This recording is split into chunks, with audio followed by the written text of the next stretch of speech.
Hello students, आपका स्वागत है आपके अपने YouTube channel SC study point पर। तो आज की इस वीडियो में हम क्लास 11 का फिजिकल एजुकेशन का जो चैप्टर नंबर 4 है फिजिकल एजुकेशन में अक्षम व्यक्तियों के लिए शारीरिक शिक्षा और खेल, तो ये सेकंड टर्म में आपका चैप्टर आएगा। इसके इम्पोर्टेंट क्वेश्चन जो हैं वो डिस्कस करेंगे, जिससे कि आपके सेकंड टर्म की तैयारी अच्छे से हो सके। आपने अगर वीडियो नहीं देखी इस चैप्टर की तो आपको डिस्क्रिप्शन में लिंक मिल जाएगा, आप देख सकते हैं। तो चलिए शुरू करते हैं कि मोस्ट इम्पॉर्टेंट क्वेश्चन इस चैप्टर में से क्या बनते हैं। तो एंड तक बने रहें।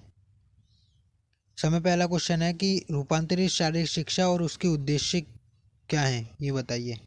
तो रूपांतरित शारीरिक शिक्षा का विषय है जो व्यक्तिगत कार्यक्रम जिसमें विद्यार्थियों का विकास किया जाता है।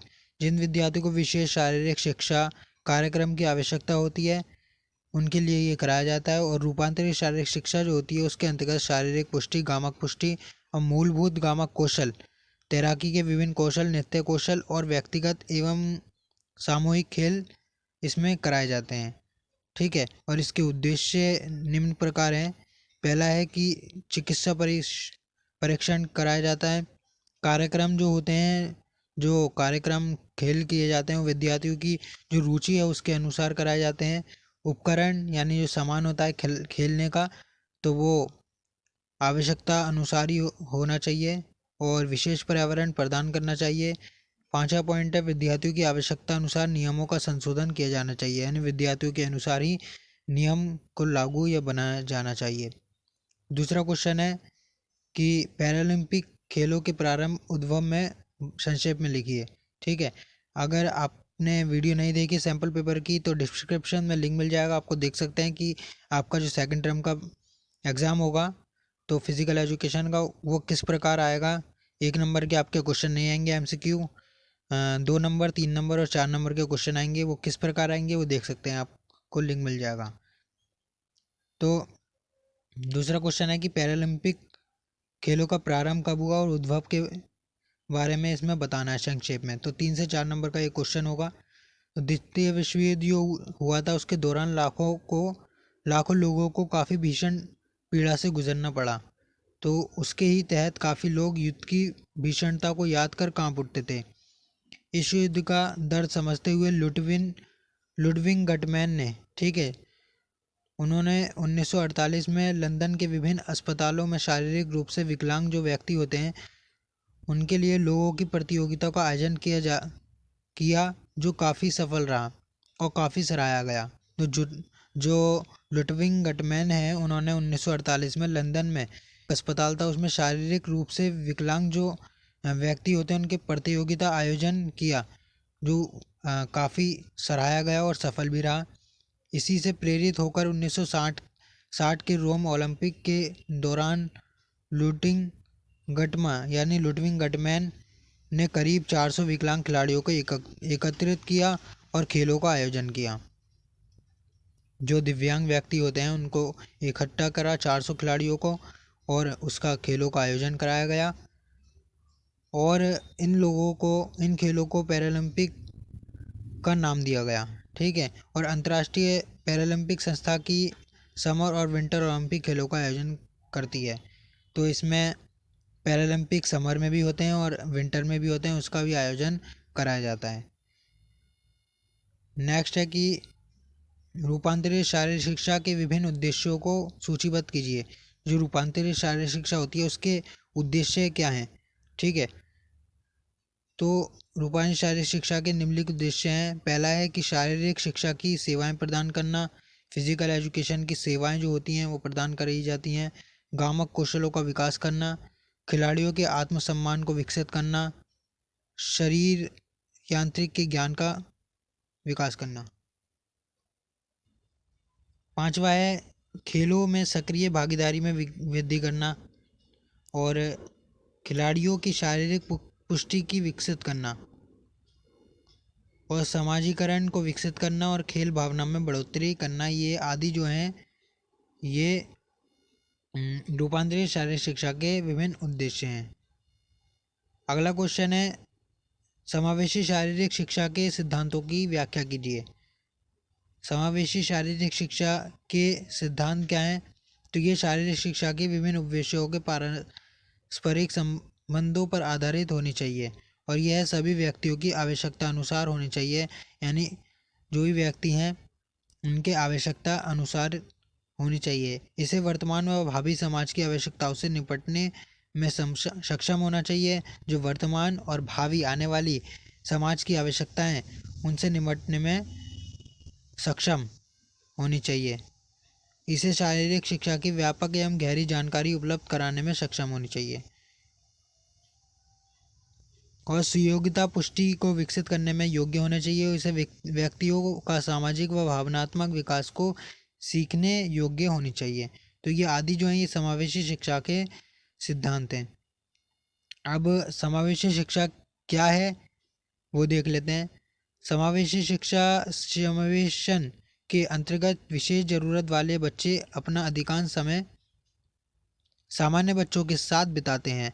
जो विशेष आवश्यकता वाले बच्चे होते हैं, दिव्यांग बच्चे होते हैं, वो अपना अधिकतम समय जो सामान्य बच्चे होते हैं उनके साथ बिताते हैं। स्कूलों में समावेशित शिक्षा का उपयोग करते समय इस बात का ध्यान रखा जाता है कि विशेष आवश्यकता वाले बच्चे माइल्ड से सीवियर तक हों। और समावेशिक शिक्षा जो होती है उसमें विशेष ज़रूरत वाले बच्चों को सामान्य बच्चों के साथ शिक्षित करने की एक प्रक्रिया है। यानी समावेशित शिक्षा वह प्रक्रिया है जो विशेष आवश्यकता वाले बच्चे होते हैं उनको पढ़ाया जाता है सामान्य बच्चों के साथ। ठीक है, यही समावेशी शिक्षा कहलाती है। अगला क्वेश्चन है समावेश के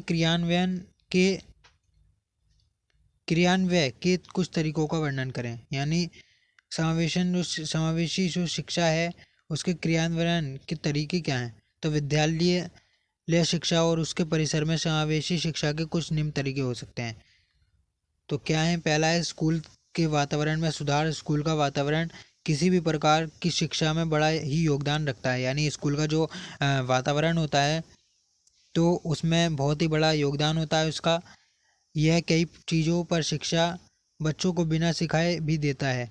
अतः समावेशी शिक्षा हेतु सर्वप्रथम उचित तथा मनमोहक स्कूल भवन का प्रबंधन जरूरी है। इसके अलावा स्कूलों में आवश्यक शान सम्मान तथा शैक्षणिक सामग्री का भी समुचित प्रबंधन होना चाहिए। यानी जो भी आवश्यकता अनुसार जो शैक्षिक सामग्री होती है, पढ़ाने की सामग्री होती है, उसका भी प्रबंध होना चाहिए स्कूलों में। दूसरा है दाखिले की नीति में परिवर्तन। जो विद्यार्थी चीज़ों को स्पष्ट रूप से देख पाने में सक्षम नहीं है, ठीक है, जो अक्षम व्यक्ति हैं, जो सही से देख नहीं सकते, दृष्टि दोष जिन्हें होता है, वह या आंशिक रूप से अपाहिज जो बच्चे होते हैं, ऐसे विद्यार्थियों को स्कूल में दाखिला देकर हम समावेशन को बढ़ावा दे सकते हैं, जिसके लिए विद्यालय के दाखिले की नीति में परिवर्तन किया जाना चाहिए। जो दाखिले की एडमिशन की जो नीति है, दाखिले की नीति, उसमें परिवर्तन भी करा जाना चाहिए। नेक्स्ट है कि रुचिपूर्ण एवं विभिन्न पाठ्यक्रम का निर्धारण। किसी विद्वान ने सच ही कहा है कि बच्चों को शिक्षित करने का सबसे असरदार ढंग है कि उन्हें प्यारी चीज़ों के बीच खेलने दिया जाए। अतः सभी विद्यालय बच्चों में समावेशी शिक्षा की ज्योति जलाने हेतु इस बात का भी नितांत आवश्यकता है कि उन्हें रुचियों के अनुसार संगठित किया जाए और पाठ्यक्रम का निर्माण उनके अभिव्यक्तियों, मनोवृत्तियों, आकांक्षाओं तथा क्षमताओं के अनुकूल किया जाए। यानी इसका वो है, जैसे बच्चे की जो रुचि है उसके अनुसार ही बच्चों का पाठ्यक्रम कराया जाए। यह आपका जो क्वेश्चन है समावेशी शिक्षा, ये 3 से 4 नंबर में आपके आ सकता है। नेक्स्ट क्वेश्चन है विशेष आवश्यकता वाले बच्चों के विकास में परामर्शदाता का क्या योगदान है। ठीक है, तो परामर्शदाता जो होता है उसका क्या योगदान होता है। विशेष आवश्यकता वाले बच्चों को परामर्शदाता का कार्य सभी बच्चों की सराहना करना, जिसमें विशेष आवश्यकता वाले बच्चे भी शामिल हैं। परामर्शदाता एक सहायता या सकारात्मक योगदान से इन बच्चों की वृद्धि एवं विकास में भी बढ़ोतरी दर बढ़ जाती है। विशेष आवश्यकता वाले बच्चों को बचपन से ही व्यक्तिगत शिक्षा कार्यक्रम न केवल उनकी शैक्षणिक योग्यता वाली बल्कि भावनात्मक स्वास्थ्य और सामाजिक तालमेल में सकारात्मक बदलाव लाती है।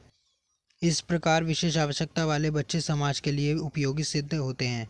ठीक है, यानी जो विशेष आवश्यकता वाले बच्चे होते हैं, अक्षम व्यक्ति, वो समाज के लिए सिद्ध होते हैं, क्योंकि वो शिक्षा कार्यक्रम न केवल उनकी शैक्षणिक योग्यता बल्कि भावनात्मक स्वास्थ्य में तालमेल में सकारात्मक बदलाव लाती है। अगला है कि परामर्शदाता जो होता है वो विशेष आवश्यकता वाले बच्चों की उनकी विशेषता के अनुसार उनके साथ परामर्श सत्र आयोजित करता है। नेक्स्ट क्वेश्चन है कि विशेष आवश्यकता वाले बच्चे अक्षम व्यक्तियों के लिए विकास में परामर्शदाता का क्या योगदान है। तो ये एक ही क्वेश्चन है, लेकिन दो प्रकार से इसके आंसर दिए गए हैं। आपको जो सा अच्छा लगे वो आप याद कर सकते हैं। तो इसमें आपका एक विशेष आवश्यकता वाले बच्चों की उनकी शारीरिक अक्षमता के कारण होने वाली कठिनाइयों और बनावट के कारण संतुलन में बाधा, साधारण गति में बाधा आदि दोषों के निवारण के लिए भौतिक चिकित्सक उनके लिए व्यक्तिगत व्यायाम कार्यक्रम बनाता है। यानी भौतिक चिकित्सक जो होता है, जो उनके लिए विभिन्न कार्यक्रम बनाता है जिससे कि उनके उपरोक्त समस्याओं का निवारण हो सके। जो उनकी समस्या है विशेष आवश्यकता वाले बच्चों की, उनका समाधान भी निकाला जा सके, जिससे कि उनकी उपरोक्त समस्याओं का निवारण हो सके और उन चलने फिरने की क्षमता बढ़ सके। उनकी शारीरिक क्षमता एवं गति के लिए भौतिक चिकित्सक विभिन्न प्रकार के उपकरणों एवं सहायक सामग्री का भी प्रयोग करते हैं। ठीक है, आपको कोई जो आंसर अच्छा लगे आप लिख सकते हैं। अब वाक चिकित्सक जो होता है वो किस प्रकार विशेष आवश्यकता वाले बच्चों की सहायता करते हैं, वर्णन करें।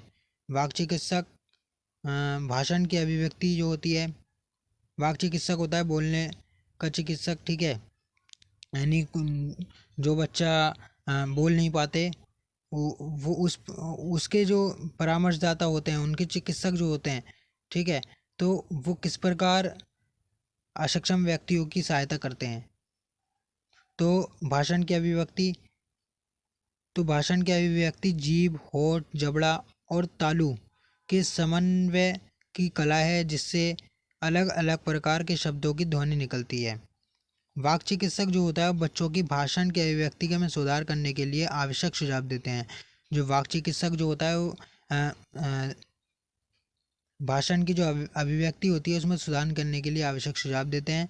और प्रभावित भाषा कौशल दूसरा है ये। इसमें एक वाक चिकित्सक बच्चों को बोलने के साथ साथ सांकेतिक भाषा का प्रयोग करने की कला को सिखाता है, जिससे कि भावों का आसानी से समझा जा सके। जो भाव जो होते हैं हाव भाव, तो उनको भी आसानी से समझा जा सके, इसलिए वह जो भौतिक वाक चिकित्सक जो होता है वो सांकेतिक भाषा जो होता है उसका प्रयोग करने की कला को भी सिखाता है। यानी बिन बोले ही आप बात को समझ जाएं, उसको भी वाक चिकित्सक सिखाता है। नेक्स्ट क्वेश्चन है कि डेफलिम्पिक जो होता है उन खेलों के बारे में संक्षेप में लिखिए।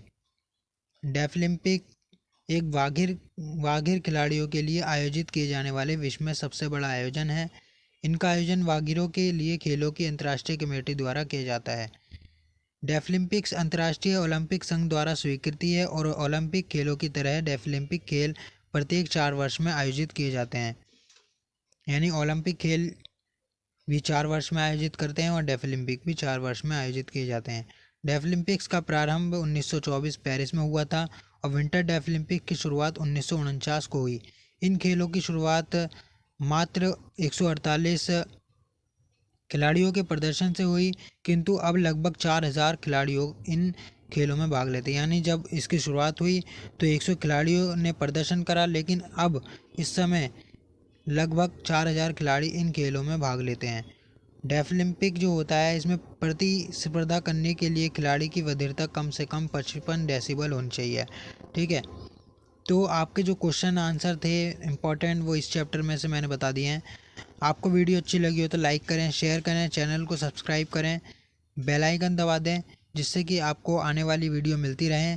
आपने सैम्पल पेपर और इस चैप्टर की वीडियो नहीं देखी तो आपको डिस्क्रिप्शन में लिंक मिल जाएंगे, आप देख सकते हैं। Thank you.